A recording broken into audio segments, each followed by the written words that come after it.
Alright guys, what's up? And I'm back with another Xbox ROG Ally video. I said I was gonna watch one by CNET. I changed my mind. I'm gonna watch from good old Dave2D himself. We all know Dave is a goat in the PC space, just like Linus Tech Tips. Yes, as you can see, I watched that one too. So before we get into it, don't forget to comment, like, share, subscribe, turn on post notifications, all that good stuff.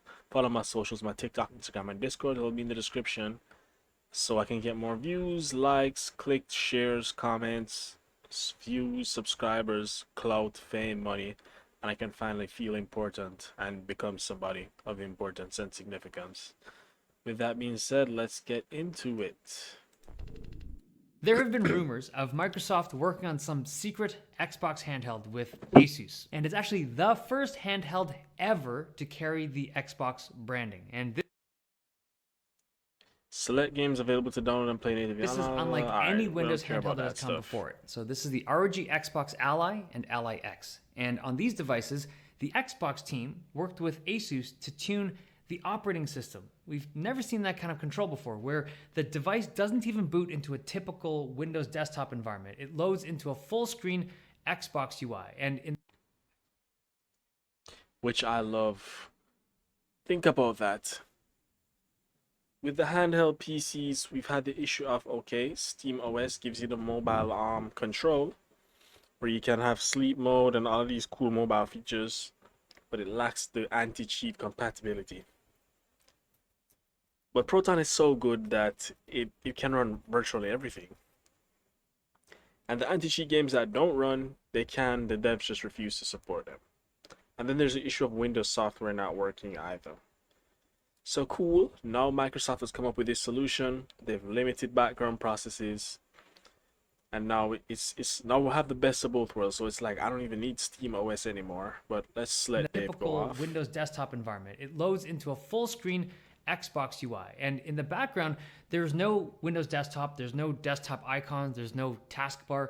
All of the non essential tasks aren't even loaded. It's just the most bare minimum initialization to be able to get games running. And the result is a significant reduction in Yes. background load. So Microsoft claims that they have a reduced memory requirement of 2 gigs that can be allocated to games instead. And all like the CPU cycles that are spent keeping those processes active, like it's so wasteful the way that Windows typically loads. And also with these optimizations, they're claiming this that the standby state is 3 times as energy efficient as a typical Windows boot. So in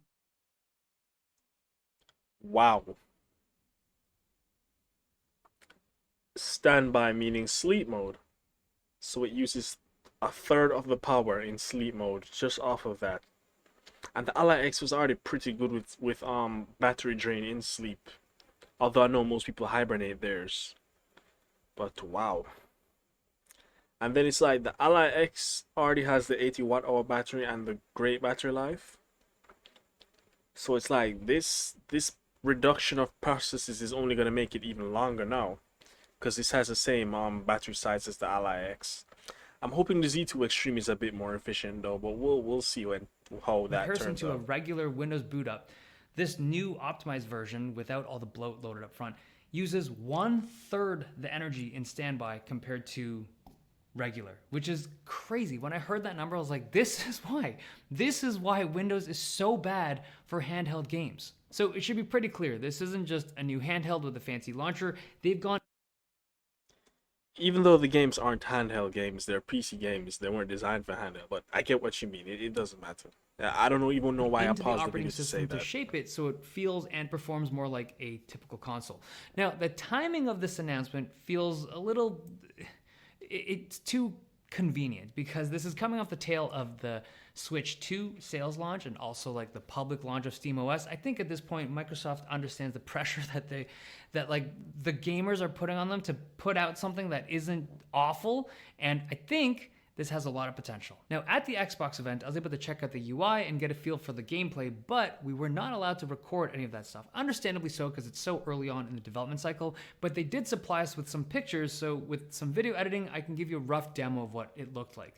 The interface was really smooth, almost too smooth. Like it almost felt like it could just be like a sandbox demo of just icons and UI elements. Like it wasn't actually functional. It seemed like it was. I was clicking around and doing things and it was like reacting to it, but it just felt strangely smooth for a Windows device. The Xbox button brings you to the interface home, and you can also switch between apps. Like you can be in a game and then swap out to a different launcher or switch to Discord. Basically, you can do the equivalent of alt-tabbing between apps. You retain that functionality. The centerpiece of the UI, though, is their new gaming library, which gives you access to all of the games that you can run on Windows, so like Xbox, Game Pass, Battle.net, Steam, basically all of the major game libraries out there. They didn't specifically say Steam, but they implied it. And all of these games would appear in a list, and there's a little icon that indicates which game library it came from, and it'll also sync the save state for Xbox Play Anywhere titles. But because this is so early on in the development, I had a lot of questions for them, and they didn't have a lot of definitive answers. I asked them, like, let's say you do want to go into desktop mode for whatever reason. You want to, install an update, or you want to install a program. You have to go into the Windows desktop. So let's say you do all that stuff, and then you leave desktop mode to go back into your games. I asked them, does it all uninstall out? And they That's exactly what I was wanted to know. Are the because when you go to desktop mode, chances are you're gonna start up some processes. Because I said I didn't load the desktop, so obviously if you go to it, it's gonna initialize that process, which is the explorer.exe. That's the process that runs in Task Manager for the UI, for all of the UI, yeah.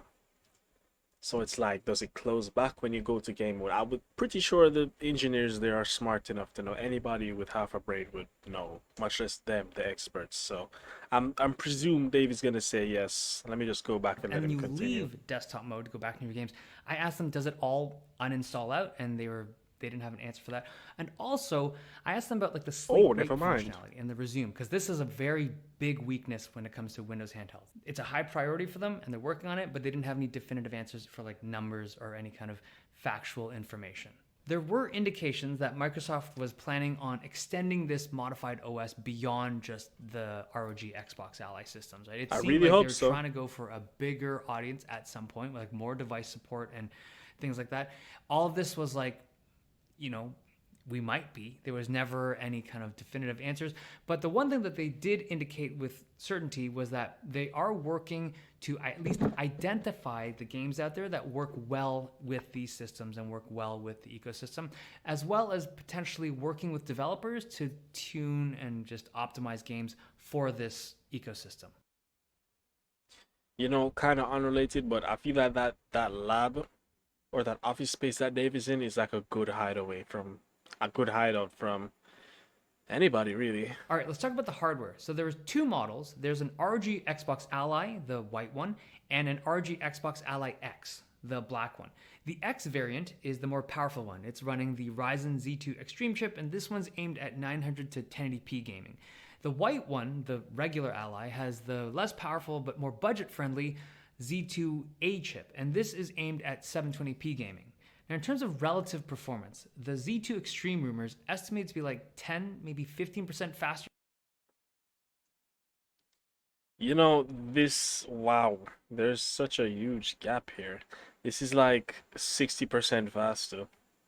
I have the Steam Deck OLED. Where is it? It's in its case right now. My JSOP's case. Um, so yeah, let's analyze this. This is actually faster than the Steam Deck it should be. Not by a huge amount though. By like what, 10%? 500 is 10% of 5,000, so it's 10% faster, yeah. And then we have from the Steam Deck to the Z1 Extreme, which is what the Ally X has. So that's an increase of 3,800. That's more than 60%. 3,000 is 60% of 5,000, so it's more than a 60% increase. And then now we have the Z2 Extreme, which is what it's gonna have, the latest and greatest chip on the handheld PC market. That's 9,700, 57 for 55,000. So that's an increase of 4,700. That's like what? 4,700. Let me multiply that by 2. That's 94%, I'm sure. So it's almost double. That's insane. Relative performance. The Z2 Extreme rumors estimate to be like 10, maybe 15% faster than a Z1 Extreme. The Z Hold on, let me do the math on that. Oh wait, I just need the calculator app. That's all I needed. Let me go full screen again. Could I just pin it here? Yeah, let's pin it here. So that's 4700, because that's the difference between the 9700 and the Steam Deck figure of 5000. 4700 divided by 5000. Yeah, times 2. I was right. Shit, what did I just press? 4700 divided by 5000. Multiply that by, oh, I pressed plus 100. Yeah, 94% faster. Z2 Almost there's doubled. estimated to be like 10, maybe 15% faster than a Z1 Extreme. The Z2A chip, though, is noticeably But obviously, he's going to compare the Z1 to the Z2 because we're comparing the old allies. Obviously, the Steam Deck is going to be the slowest slower. thing It's here. rumored to be very similar to the Aerith chip that we saw on the Steam Deck, and that's like a 3 or 4 year old chip at this point. But Microsoft did say that they worked with AMD to optimize that chip in that 15 to 20 watt range to get better performance, but it is positioned as the entry point to this product stack. So the regular ROG Xbox Ally, the white one, has less RAM, slower RAM, a smaller battery, and the USB-C ports are both USB 3.2. There's no USB 4 or Thunderbolt 4 connectivity for the white one, only the black X model has it. Also, the X model has impulse triggers up top, which are basically like haptics for the triggers.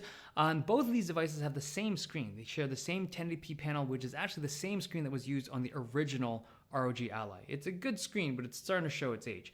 The external dimensions are identical between them, but the white one is lighter. I'm assuming it's lighter because it's got a smaller battery and maybe the thermal system doesn't have to be as chonky because it's not as hot of a chip, but it isn't thinner. These are both very thick devices, thicker than basically every other really modern thick. handheld. Now, a big thank you to Linus, who brought a huge stash I don't understand why though, because it's like it's not like this stuff the 100 watt hour battery in there.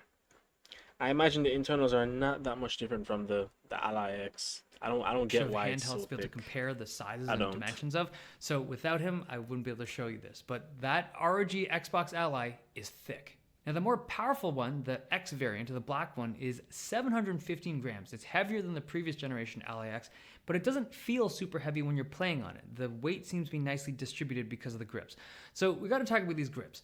When I first saw leaked photos of this thing, I thought it looked super ugly because of those grips. But having spent a little bit of time with Same the real here. device, it's definitely grown on me. I think a lot of it is to do with like the matte finish instead. Like it just looks a lot better with the matte finish.